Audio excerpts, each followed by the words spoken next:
அடுத்த சிறப்பு பேச்சாளராக கிருஷ்ணகிரியிலிருந்து வந்திருக்காங்க அனுபவ ஜோதிடர் ஜெயவேல் ஐயா அவர்களை மேடைக்கு வருமாறு அழைக்கிறோம். அவர்கள் அவருடைய அனுபவ கருத்துக்களை நம்மளுக்கு பகிர்வாங்க. வாங்கய்யா. என்னை பெற்றெடுத்த தாய் தந்தையருக்கும், பொதுக்கல்வி தந்த ஆசிரியர் பெருமக்களுக்கும், ஜோதிட அறிவை தந்த மற்ற குருமார்களுக்கும், ஜோதிட ஞானத்தை தந்த முருகப்பெருமானுக்கும், என்னை கட்டி காக்கும் குலதெய்வம் பச்சையம்மனுக்கும், இங்கு என்னை பேச அழைத்த இந்த குழுவினருக்கும், என்னுடைய கருத்துக்களை தமிழ் நெஞ்சங்களுக்கெல்லாம் அனுப்பும்படியான நிறைய தினந்தோறும் எனக்கு அன்பு தொல்லை கொடுக்கிறார்கள். இதனால் அவர்களுக்கும் இங்கு குழுவிற்கும் உங்களுக்கும் என்னுடைய மனமாற நன்றி, மனமாற வணக்கத்தை கூறி, எனக்கு அம்மையார் கொடுத்த தலைப்பு பணவசியம் என்று கொடுத்தார்கள். பணவசியம். கானா கபடா சோனா, உணவு உடை இருப்பிடம், அதே மாதிரி க்ளோத் ஃபுட்டு ஷெல்டர். இது மனிதனுக்கு அடிப்படை தேவையானது. இந்த அடிப்படை தேவையை பூர்த்தி செய்ய நமக்கு பணம் வேண்டும். அப்போ இந்த பணம் இல்லாதனால்தான் நம்முடைய இந்தியாவில் இருக்கும் பெரும்பான்மையான மக்கள் the Indians are born in poverty, lives in poverty, dies in poverty என்கிறார்கள். வறுமையிலே பிறந்து வறுமையிலே இறக்கிறார்கள் என்று கூறுகிறார்கள். அதை போல வறுமையிலே பிறந்து வளர்ந்தவங்கள் நான். 10 குழந்தையை என்னுடைய அம்மா பெற்றுவிட்டு விவசாய குடும்பத்திலே படித்து வேலைக்கு வந்து அவர்களையெல்லாம் திருமணம் செய்து வைத்து எல்லா விதமான துன்பங்களையும் அனுபவித்தேன். ஏனென்றால் படிப்பில் மரியாதை கொடுப்பார் என்று நினைத்தேன். 3 MA PhD எவரும் மதிக்கவில்லை. பிறகு பணம் சம்பாதித்த பின்னால் தான் எல்லாருக்கும் மரியாதை கொடுத்தார்கள். எனக்கு வயது 82. ஓய்வு பெற்ற தலைமை ஆசிரியர். குருகுலமாக கேரளா ஜோசியர்கள் மற்ற தமிழ்நாட்டில் இருக்கும் எல்லா ஜோசியரோடும் நான் அந்த வகுப்புக்கு போயிருக்கிறேன், கற்றுக்கொண்டிருக்கிறேன், நிறைய புத்தகங்களை எழுதி கொண்டிருக்கிறேன். என்னுடைய அனுபவத்தில் நான் பெற்ற துன்பங்கள், துயரங்கள் நீங்கள் படக்கூடாது என்பதற்காக நான் பேசுகிறேன். பணம் என்பது என்ன? மகாலட்சுமி. மகாலட்சுமி யார்? பெண் தெய்வம். எங்கே பிறந்தால்? கடலிலே பிறந்தால். அப்போது இந்த மகாலட்சுமி இருக்கும் இடங்களிலெல்லாம் நாம் வசியம் பெய்து விட்டால் பணம் வந்துவிடும். எங்கெங்கே இருக்கிறாள் மகாலட்சுமி? கடலில் இருக்கும் உப்பில் இருக்கிறாள். அந்த உப்பை வைத்தால் மனம் கனிந்து போகும். மல்லிகை பூவிலே மணக்கிறாள், அதை நாம் தினமும் பயன்படுத்த வேண்டும். துளசி செடியிலே துவண்டு வருகிறாள், அவளை நாம் பயன்படுத்த வேண்டும். தாமரை மலரிலே அமர்ந்திருக்கிறாள், அதை நாம் பயன்படுத்த வேண்டும். அதே போல் உங்களுக்கு வெற்றிலையிலே இருக்கிறாள் அந்த அம்மா, அதை நாம் பயன்படுத்த வேண்டும். சங்கிலே இருக்கிறாள், அதை பயன்படுத்த வேண்டும். இதையெல்லாம் பயன்படுத்தி அவர்களை வசியம் செய்ய வேண்டும். அதனால் தினந்தோறும் நான் காலையில் எழும்போது இந்த பொருள்களில் ஏதாவது ஒன்றை 2 கைகளில் உப்பை எடுத்துக்கொண்டு பகவானே என்று பணம் வர வேண்டும் என்று வேண்டிக் கொள்வேன். பிறகு குளிக்க செல்லும்பொழுது அந்த சிறிது உப்பை தண்ணீரை போட்டு விடுவேன். பிறகு ஒரு மக்கு தண்ணீரை எடுத்து மேலே இருந்து கீழே குடிக்கும் இடத்தில் போடுவேன். அது கங்கை நீர், சிவனுடைய தலையில் இருப்பது. பிறகு ஒரு துளசியை தலையிலே வைத்து கொண்டு தண்ணீர் ஊற்றுவேன். அது யார்? விஷ்ணுக்குரியது. பிறகு மற்ற இடங்களில் தண்ணீர் ஊற்றுவேன். தண்ணீர் ஊற்றிய பிறகு எல்லா இடங்களிலும் மகாலட்சுமி இருக்கிறாள். நம் உடலில் உள்ள பாகங்களிலெல்லாம் வாசம் செய்கிறாள். பாதத்தில் இருக்கிறாள், இடையில் இருக்கிறாள், அதே மாதிரி இடுப்பில் இருக்கிறாள். இந்த 8 மகாலட்சுமியும் இருக்கிறதுனால அந்த மகாலட்சுமியை ஒவ்வொரு இதாக நன்றாக தேய்த்து குளிக்க வேண்டும். குளித்த பிறகு பூஜை அறைக்கு வருகிறோம். வரும்பொழுது நாம் என்ன துணியை பயன்படுத்த வேண்டும்? மஞ்சள் துணியை பயன்படுத்தணும், டவல். ஏனால் மஞ்சள் என்றால் என்ன? குரு பகவான் பெரும்பணத்துக்கு அதிபதி அவர். பயன்படுத்தி உள்ளே போகிறோம். மகாலட்சுமியினுடைய படம், அழகனுடைய இது ஒரு படம் இருக்கிறது. இந்த மாதிரி சின்ன படம் மகாலட்சுமி. இந்த படம் அல்லது ஒரு கை இறக்கை உள்ள முடியான ஒரு சிலை, அதை நாம் வைக்க வேண்டும். அதுக்கு மல்லிப்பூ போக வேண்டும். ஏன்னா மல்லிப்பூ மகாலட்சுமிக்கு ரொம்ப பிடிக்கும். பிறகு நெய்யை போற்றி விளக்கேற்ற வேண்டும். நெய் மகாலட்சுமி இருக்கும் இடம். பிறகு டைமண்ட் கல்கண்டு நைவேத்தியமாக வைக்க வேண்டும். டைமண்ட் கண்டு சுக்கிரனுக்கு உரியது. பிறகு விளக்கு ஏற்றுகிறோம், அதில் ஆக்சிஜன் இருப்பதால் நமக்கு நல்ல சுத்தமான காற்று கிடைக்கிறது. பிறகு சூடம் கொளுத்துகிறோம், கொளுத்தி மகாலட்சுமியை நாம் அழுகிறோம். இவள் பெண் அல்லவா, பெண்ணுக்கு பார்த்தால் மட்டும் போதுமா? அப்போ என்ன பண்ணோம், அந்த மகாலட்சுமியை பரிசில் வச்சு பார்க்குறோம். என்ன பார்க்குறது என்னன்னா, நம்முடைய வலது பக்க மூலையில் நம்முடைய பணிவுகள்லாம் இல்லை. அதனால்தான் நாம் என்ன பண்ணுறாங்க, காதல் செய்கிறவங்க கண்ணும் கண்ணும் பார்க்கின்றன, உடலும் உடலும் துடிக்கின்றன, மனமும் மனமும் நினைக்கின்றன. அப்போ நினைத்து அந்த காதலியை என்ன பண்ணுறோம், அவன் வசியம் பண்ணுறதுக்கு என்ன பண்ணோம், பேசணும். அந்த மாதிரி இந்த மகாலட்சுமியை நம்ம வசியம் பண்ண என்ன பண்ணோம், மந்திரம் சொல்லணும். ஓம் ஸ்ரீ ஸ்ரீயை நமக, ஐயும் கிளியும் சௌவும், அது ஒரு பாடல். ஓம் மகாலட்சுமியாய நமக, எளிமையான பாடல் தான். 108 முறை சொல்லணும். எக்க உட்காந்து சொல்லணும், வடக்கு அல்லது கிழக்கு உட்காந்து சொல்லணும். சொல்லும்போது இந்த காலினுடைய பகுதி பூமியில் படக்கூடாது, பட்டால் அந்த ஈர்ப்பு போயிடும். அதனால் கீழே ஒரு துணி அது இது போட்டு நம்ம மகாலட்சுமியை வழிபாடு பண்ணணும். அப்போ வழிபாடு பண்ணி முடித்த பின்னால் ஒரு 1/2 மணி நேரமாக அதை வந்து எறியணும். பிறகு வீட்டுக்கு போனோம். வீட்டில் என்ன தோசை இருக்கான்னு பார்க்கணும். ஈசான மூலை பாரு, அது கெட்டு போச்சா அதை கவனிக்கணும். இது ஒன்றும் பெருசு இல்லை. ஒரு தேங்காயை எடுத்துக்கோ, கையில் அந்த தேங்காயை வச்சுக்கோ. அந்த தேங்காய் எப்படி இருக்கும், பொம்பளை தேங்காயாக இருக்கணும். இது என்ன, அது பொம்பளை தேங்காய் ஆம்பளை தேங்காய்? ஆம்பளை தேங்காய் நீட்டமாக இருக்கும், பொம்பளை தேங்காய் குண்டாக கிடக்கும். அந்த பெண் தேங்காயை எடுத்து என்ன பண்ணோம், நம்ம 2 கையில் வச்சு அந்த போகிறீங்க, அது எங்கே அந்த வீட்டு எந்த ரூமில் எங்கே விழுதோ அது வாசு தோஷம் இருக்குது. இது பெருசாக நீ ஒன்றும் பண்ண போகிறதில்ல. 4 பக்கம் 4 பிரமிடு வைக்கிற, சென்ட்ரலில் ஒரு பிரமிடு வைக்கிற, முடிஞ்சு போச்சு வாசு, அவ்வளோதான். பெருசாக ஒன்றும் நம்ம பண்ண வேண்டியதில்லை. இல்லை சார் நான்லாம் கட்டி முடிச்சுட்டேன், என்ன சார் பண்ணுறது, கஷ்டமாக இருக்கா? ஒன்றும் இல்லை. சால்ட் லேம்புன்னு ஒரு லேம்ப் இருக்குது. உப்பு விளக்கு. இந்த சால்ட் லேம்பை நீ வச்சு அந்த ரூமுக்குள்ளே வச்சின்னா ஒரு 1000 ரூபாய் கிடைக்குது. வாசு தோஷம் நின்று போச்சு, அவ்வளவுதான். ஈசானத்தில் படிக்கட்டு இருந்துச்சா, அதுக்கு கீழே 3 இது வச்சா படிக்கட்டினுடைய தாக்கம் போதுன்றான். இல்லை முடியலையா, முன்னால் கண்ணாடி வச்சுக்கோ, அந்த கண்ணாடி ரிசப்ஷன் ஆகும். நீ பூஜை பண்ணும்போது என்னன்றாங்கனாக்க, அந்த விளக்கினுடைய வெளிச்சத்துக்கு பின்னால் கண்ணாடி வைக்கணும். இது 48 நாள் இதை செய்ய, லட்சுமி உங்ககிட்ட வந்துடுறான். இதில் டவுட்டே வேணாம், நான் செஞ்சு பார்த்துட்டுருக்குறேன். காலையில் எழுந்தோடனே இது குளித்து முடித்து இது செய்ய, ஆனால் செய்ய விடாது. ஏன் விடாது, நீ கஷ்டத்தை அனுபவிக்கணும், பல பிரச்சனை இருக்கும், விடாது. இது செஞ்சினா நிச்சயமாக லட்சுமி வந்துடுறா. இல்லை சார் எனக்கு மகாலட்சுமியெல்லாம் பிடிக்கல சார், எனக்கு வெங்கடாஜலபதி தான் பிடிக்கும். பிடிக்கட்டும், சந்தோஷம். என்ன பண்ணுறது, திருப்பதி வெங்கடாஜலபதி எடுத்துக்கோ, அவர் நெஞ்சில் மகாலட்சுமியை வச்சுருக்கிறான்ல, ஒன்று மகாலட்சுமி அந்த வெங்கடாஜலபதியே பாட்டு பாடு. சீனிவாசா கோவிந்தா, வெங்கடாஜலபதி கோவிந்தா, கோவிந்தா கோவிந்தா கோவிந்தா சொல்லு. இல்லை எனக்கு அது பிடிக்கல சார், எனக்கு ஹரே கிருஷ்ணா ஹரே ராம் தான் பிடிக்கும்.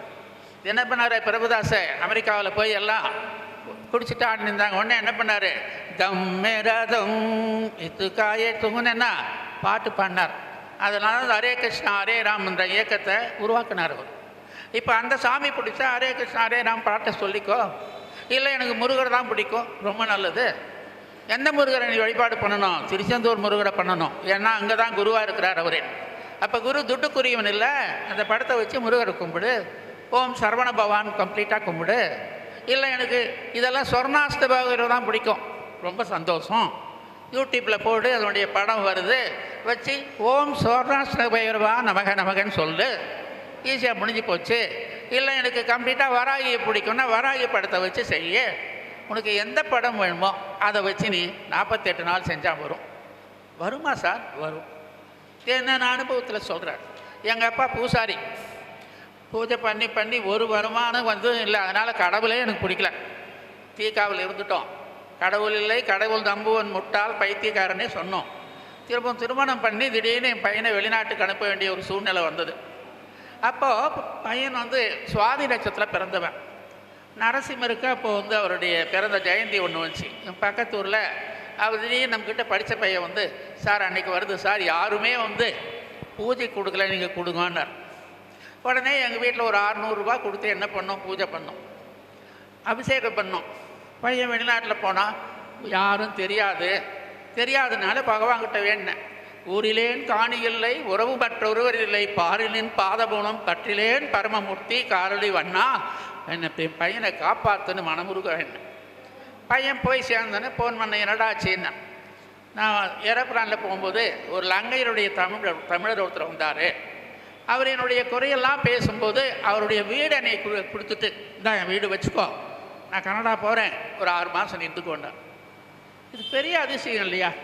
யோசனை பண்ணி பாருங்கள். ஒன்றும் இல்லாத நம்ம ஒரு பையனை அனுப்புகிறோம் வெளிநாட்டுக்கு, அங்கே எதுவுமே இல்லை. அப்போ அந்த கடவுளுடைய அனுகிரகம் இருக்குல்ல, அதை நாம் என்னதானே பார்க்கணும்.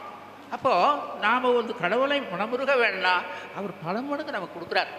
அதில் எந்த டவுட்டும் இல்லை. நம்ம வாழ்க்கையில் அடிபட்டு நொந்து போய் என்னன்றோம், எல்லா இதுவும் இல்லை. ஏன்னா 108 முறை 1008 முறை நிறைய அந்த பகவானை வேண்டுதல் பண்ண ஒரு வாய்ப்பு கொடுப்பாரு. வாய்ப்பை நம்ம பயன்படுத்திக்க தெரியறதில்ல, அதுதான் ஒரு பெரிய பிரச்சனை. இப்போ உதாரணத்துக்கு என்கிட்ட வந்து ரிட்டையர் ஆகிட்டு ஒரு 2 லட்சம் இருந்தது. திடீர்னு நம்முடைய ஃப்ரெண்டு வந்து ஒரு இடத்த வாங்கி கொண்டார். வாங்கி போட்டதுன்னே என்னாச்சு, ஒரு 2 வருஷம் கழித்து 40 லட்சம் வந்துச்சு. அப்போது லக்ஷ்மி கடாட்சம் நமக்கு இருக்குது. சரி, நம்ம குளித்து முடிச்சாச்சு, வீடெல்லாம் பார்த்தாச்சு, கடைக்கு போகிறோம். நம்ம கடைக்கு போகும்பொழுது கடையில் போயிட்டு உக்காடுறோம். உக்காந்து என்ன பண்ணோம், நம்ம கடையை திறக்கும்போது ஈசான இதில் தான் திறக்கணும், உச்சத்தில் தான் திறந்து போய் உக்காடுறோம். எல்லாவில் என்ன பண்ணோம், நம்ம கம்ப்ளீட்டாக உப்பு வைக்கலாம், வெத்தலை வைக்கலாம், அல்லது பூ வைக்கலாம், துளசி வைக்கலாம். இதெல்லாம் வச்சு நம்ம இது பண்ணும் பொழுது அதுக்குரிய பண வரவு நமக்கு டெய்லி கிடைக்குது. யாராவது செய்வனா பண்ணுவாங்களா? ஒரு பிரச்சனை இல்லை. எலுமிச்சை பழத்தை வெளியே தொங்க விடு, ஒரு 3 எலுமிச்சை பழத்தை தொங்க விடு. செய்வனை வந்து உள்ள நுழையிறதில்ல. இது மாதிரினா ஈஸியான ஒரு மெத்தட். அடுத்தது நம்ம என்ன சாரெல்லாம் ஜோசியம் கீசியன்றீங்க, ஆர்டினரியாக சொல்லுங்கள் சார். நீ உடனே அந்த பாரு, வாசப்பாரு, அதை பாரு, இதை பாரு, எனக்கு ஒன்றும் தெரியாது. ஒன்றும் கவலைப்பட வேணாம்.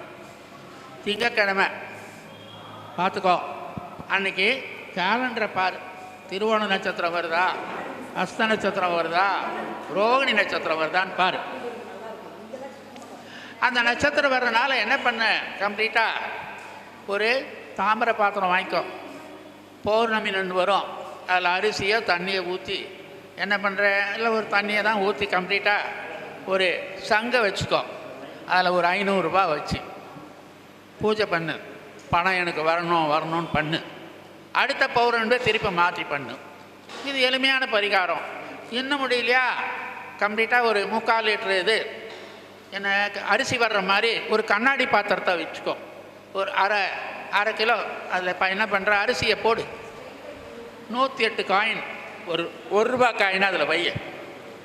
டெய்லி எழுந்ததொன்னே என்ன பண்ணோம், அது பூஜை ரூமில் வைக்கலாம், வெளியே வைக்கலாம். டெய்லி எடுத்து அந்த பூஜை ரூமில் அது வந்து ஒரு சூடம் காமிச்சு எனக்கு பணம் வேணும்னு கேளு. பணம் கொடுக்கும். இல்லை 16 வகை செல்வம் வேணுமா, ஒன்றும் கவலைப்படாத. ஒரு சட்டியை எடுத்துக்கோ, ஜம்முன்னு என்ன நீல நிற சட்டி அதில் என்ன ஆலங்குச்சி போடு. ஆலங்குச்சி குரு, அந்த குச்சி 2ம் போட்டு கம்ப்ளீட்டாக அதுக்கு வந்து கற்பூரை வச்சு இது பண்ணினா ஒரு ஓம் கம்ப்ளீட்டாக நெருப்பாய நமக, ஓம் நெருப்பாய நமக, நெருப்பாய நமக 108 தருவோம். அப்போது இதில் 16 வகை செல்வம் கிடைக்குன்றோம். அத்தி குச்சி ஆலங்குச்சி 2மே கிடைக்குது. போட்டு கற்பூரம் போட்டு எரி விட்டு தினந்தோறும் நம்ம பூஜை காலையில் 6 to 8 இல்லை சாயந்தரமோ ஏதோ ஒன்று பண்ணால் இது ஐயருங்க தான் பண்ண முடியும், நம்மளால் ஆகாது சார், எங்களுக்கு கிடைக்காதுன்னு இன்னும் ரொம்ப கஷ்டப்படுறேன். இன்னும் எளிமையாக நம்ம பண்ணணுமா, ஒன்றும் வேண்டாம்.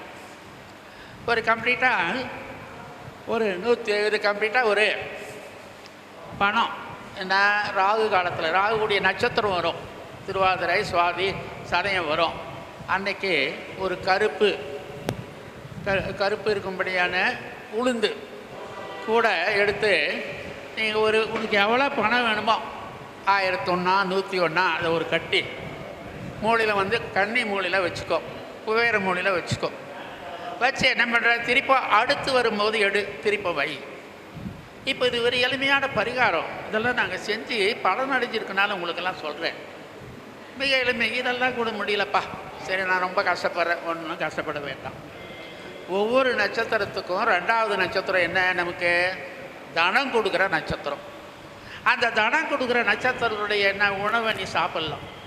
உதாரணம் என்னுடைய இது வந்து மிருகசீரிஷ நட்சத்திரம், 2வது திருவாதிரை நட்சத்திரம். அப்போ திருவாதிரை நட்சத்திரக்குரிய இதை வந்து நம்ம என்ன பண்ணலாம், டெய்லி நம்ம என்ன பண்ணலாம், அதை நம்ம சாப்பிட்லாம். வாழைப்பழம் முடிஞ்சு போச்சு.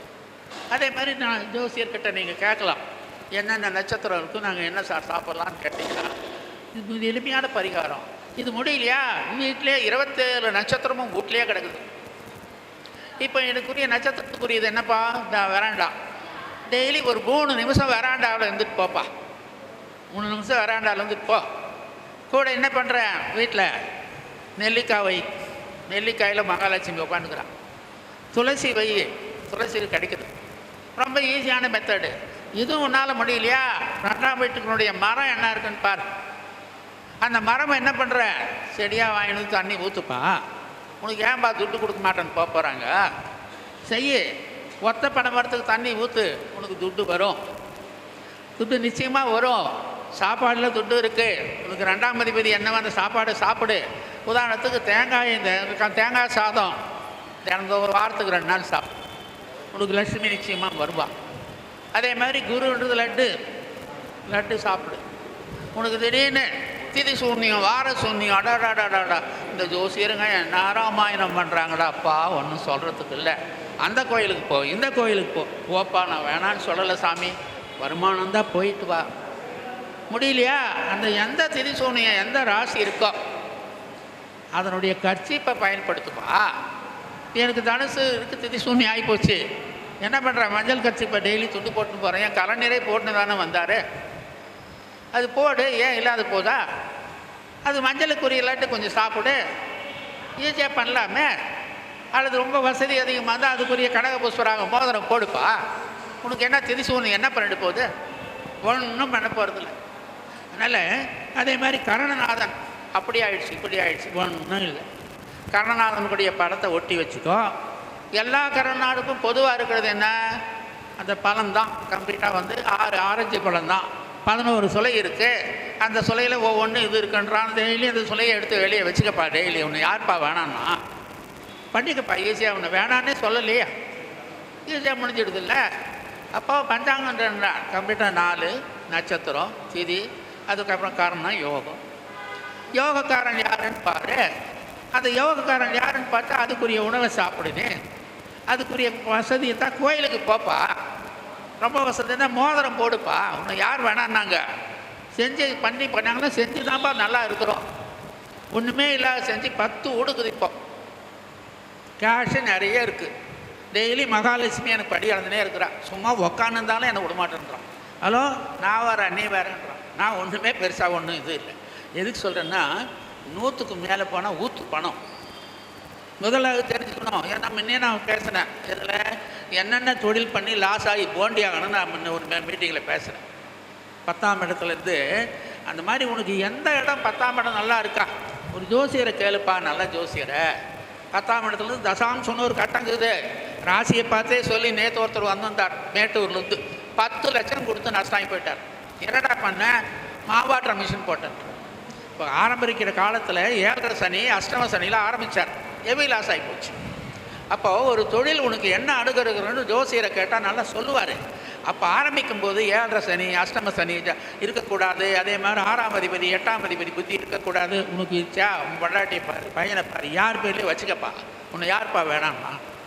ஏன்னா இதெல்லாம் சொல்லி லாஸ் ஆனேன் நான். ரியல் எஸ்டேட் ஏகப்பட்ட லாஸு, 50 பவுன் நாசமாக போச்சு. அப்புறம் என்ன, ஜூஸ் ஃபேக்ட்ரி வச்சேன் ஒழிஞ்சு போச்சு, கெமிக்கல் ஃபேக்ட்ரி வச்சேன் ஒழிஞ்சு போச்சு. எல்லாமே போய் போண்டி அனுப்பினால்தான். ஏண்டான்னா அந்த ஜோசியர் வந்து தவறான எனக்கு கொடுத்ததுனால வந்த விளைவு. அதனால் நீங்கள் ஜோசியம் கற்றுக்கிறவங்க நல்லா கற்றுக்கணும் நிறைய. அந்த அந்த 11 வகையில் கொடுத்துருப்பார், தசாம்சம் அது இது சோடசாம்சம் தான். அதை வச்சு நீங்கள் கால்குலேட் பண்ணி கொடுங்க சார். அது தப்பாக போனால் அந்த பாவம் உங்களுக்கு வந்துடும். அதனால் தொழில் பண்ணுறவங்க ஈஸியாக பண்ணிக்கோ. யார் வேணாம்னா கம்ப்ளீட்டாக குரு நல்லா இருக்கிறாங்க, கம்ப்ளீட்டாக நகை கடவையே நல்ல லாபம் வருது சார் உங்களுக்கு. சுக்கரன் நல்லா இருக்கிறான்னா கம்ப்ளீட்டாக ஜவுளி கடை வை, இல்லையா சுக்கரனுக்குரிய அந்த பெண்களுக்குரிய பொருள் வை. இது நல்லா பெண்களாக வந்தால் மேக்கப் சமாச்சாரம் சொல்லு, இதெல்லாம் சொல்லி நல்லா இருக்காங்க சார். அதனால் எதுக்கு சொல்கிறேன்னா, பணம் என்பது ஈஸி. அப்போ அந்த வசியம் பண்ணுறது ரொம்ப ரொம்ப சுலபம். அது தெரியாதனால தான் உக்காண்டிருக்கிறீங்க நீங்கள்லாம். அது தெரிஞ்சிட்டான்னு வச்சுங்க, பணம் வந்து தாரா 100க்கு மேலே போனால் ஊற்றுறது பம்ப் செட்டில் தண்ணி ஊற்றுற மாதிரி பணம் வந்துனே தான் இருக்கும். அதனால் ஜோசியப்படியும் அதே மாதிரி பொது வரிபடியும் நீங்கள் பணத்தை வசியம் பண்ணால் முதல்ல ஆர்வம் வேணும், அந்த பணத்தை சேமிக்கணும். இன்னும் நாம் பண்ணுற ஒரு தப்பை நான் சொல்லிடுறேன். என்கிட்ட வேலையில் இருக்கிற ஒரு அம்மா சங்கத்தில் போட்டு ஒரு 50,000 எடுத்து பையனை படிக்க வச்சான். 2வது 3வதுக்கு அப்புறம் படிக்க வைக்க முடியல சார். கடைசியில் என்னாச்சு, அந்த பையன் ஆட்டோ ஓட்டின்னு இருக்கிறான். ஏன்னா ஆசிரியராக இருக்கனால என்ன சொல்கிறேன்னா, உங்களால் கடைசி வரைக்கும் அந்த பையனை படிக்க வச்சா படிக்க வையே, இல்லைன்னா பாதியிலே நிறுத்திருப்பா, ஆரம்பத்தில் இப்போ கவர்மெண்ட் ஸ்கூலில் சேர்த்துருப்பா, அது பணம் சேவ் ஆகுதில்ல உனக்கு. இப்போ நாங்கள்லாம் இப்போ கவர்மெண்ட் ஸ்கூலில் தான் எங்கள் பையனை படிக்க வச்சோம். 1800 ரூபா 1150 மார்க் வாங்கினான் அந்த பையன். போயிட்டு அப்போ ப்ரைவேட் ஸ்கூலே கிடையாது கிருஷ்ணகிரி டிஸ்ட்ரிக்டில். அதனால் எதுக்கு சொல்கிறேன்னா, நீங்கள் வர்றவங்களுக்கு கைடன்ஸ் கொடு. நல்லா படிக்கலையா கவலையே பட வேணாம், இப்போ கவர்மெண்ட் ஸ்கூலில் சாத்திட்டு சொல்லணும். அங்கே வந்தால் நம்ம ஹீரோ ஆகிடுறோம். இது நடைமுறை அறிவு. அதனால் பணம் வசியம் செய்கிறதுக்கு முதல்ல உங்களுக்கு வசியம் செய்யணுன்ற ஆர்வம் இருக்கணும். நான் சொன்ன மெத்தடு டெய்லி அந்த காசை டெய்லி வச்சுக்கணும். தினந்தோறும் பணத்தை கொஞ்சம் கொஞ்சமாக நம்ம சேர்த்தணும். சேர்த்து என்ன பண்ணோம், நல்லபடியாக இருந்தால் இடம் வாங்கி போடு. இதெல்லாம் பண்ணினா என்ன பண்ணோம் உனக்கு தேடி வரும், வந்துனே இருக்கும். நீ வேணான்னாலும் அது பணம் விடாது. அதில் பணம் வந்து வசியம் பண்ணுறது ஒரு பெண்ணை வசியம் பண்ணுற மாதிரி. அந்த மாதிரி பணத்தை வந்து அந்த மகாலட்சுமிக்கு என்னென்ன பிடிக்கும் அதெல்லாம் செஞ்சு நீங்கள் என்ன பணத்தை வசியம் பண்ணி நீங்களும் பணக்காரராங்க. உங்களுக்கு யார் வேணான்னா உங்களுக்கு நீங்கள் பணக்காரராக ரொம்ப எளிமை. ஏன்னா உங்களுக்கு ஒன்றும் இல்லை, ஜோசியம்தான். நீங்கள் மூலதனம் போட வேண்டியதில்லை. எவ்வளோ புண்ணியம் பண்ணி பாரு, தங்கபாண்டியன் வந்திருக்கிறாரு. அதே மாதிரி நிறைய வந்து கருத்துக்களை கொடுக்குறோம். நாங்கள் அந்த காலத்தில் படிக்கும்போது உற்றுடி உதவியும் உருபொருள் கொடுத்தும் பிற்கை நின்றாரு கற்ற நன்றேன்னு அவர்கிட்ட போய் அந்த ஜோசியர்கிட்ட கெஞ்சின்னு உக்காந்து கிடப்போம். 150 ரூபா 200 ரூபா மாதம் கொடுத்து டிஃபன் வாங்கி கொடுத்து அவருக்கு எல்லா பணியோடையும் செஞ்சு கற்றுக்கணும். இப்போ உங்களுக்கு எவ்வளோ புண்ணியம் பாருங்கள், எல்லாமே உங்களை தேடி வருது. அதனால் கசடரை கற்றுக்குங்க. என்ன ஏதோ பார் சார் கேளுங்க, என்னுடைய நம்பர் இருக்குது கேளுங்க. உங்களுடைய குறை எது சொன்னாலும் A to Z சொல்கிறதுக்கு ரெடியாக இருக்கிறோம். ஏன்னா 30 ஆண்டு காலம் இது உழந்து நான் கம்ப்ளீட்டாக எல்லா விதமான இதுவும் பார்த்துருக்குறேன். நியூமராலஜி, பேசாலஜி, காலஜி எல்லாம் பார்த்துருக்குறேன். ஏழை நீங்கள் பணத்தை வசியம் பண்ணி பணக்காரராக வேண்டும். எல்லா ஜோசியரும் ஏழையாக இருக்கக்கூடாது. நீ வீடு கட்டணும், மாடி வீடு கட்டணும், கையில் கேஷ் இருக்கணும். அதனால் நீங்கள் சாவிலும் என்ன பண்ணணும், ஜோசியம் படித்து சாக வேண்டும். உயிர் சாம்பலிலும் ஜோசிய மனம் கமர வேண்டும். இவ்வாறு படித்து நீங்கள் கம்பன் கவியை போல் மண்ணு இமய மலையை போல் நீங்கள் நீடூழி பணம் வாழ்ந்து வாழ வேண்டும் என்று நான் மனதார வேண்டி உங்களிடமிருந்து விடைபெறுகிறேன். நன்றி, வணக்கம். மிக்க நன்றிங்க ஐயா. ஐயாவோட கருத்துக்கள் பார்த்திங்கன்னா மிக ஆழ்ந்து இருக்கும். நல்லா நோட் பண்ணியிருப்பீங்கன்னு நினைக்கிறேன். ஐயாவுக்கு இன்னும் டைம் கொடுத்துருந்தாலும் இன்னும் பேசியிருந்துருப்பாங்க. இருந்தாலும் மற்றவங்கெல்லாம் பேசணும் அப்படிங்கிறதுக்காக இன்றைக்கி கொஞ்சம் மெதுவாக தான் கொஞ்சம் டைம் குறுக்கி எடுத்திருக்காரு. ஜெயவேல் ஐயா அவர்களுக்கு தங்கபாண்டியன் ஐயா அவர்கள் மரியாதை செலுத்துவாங்க.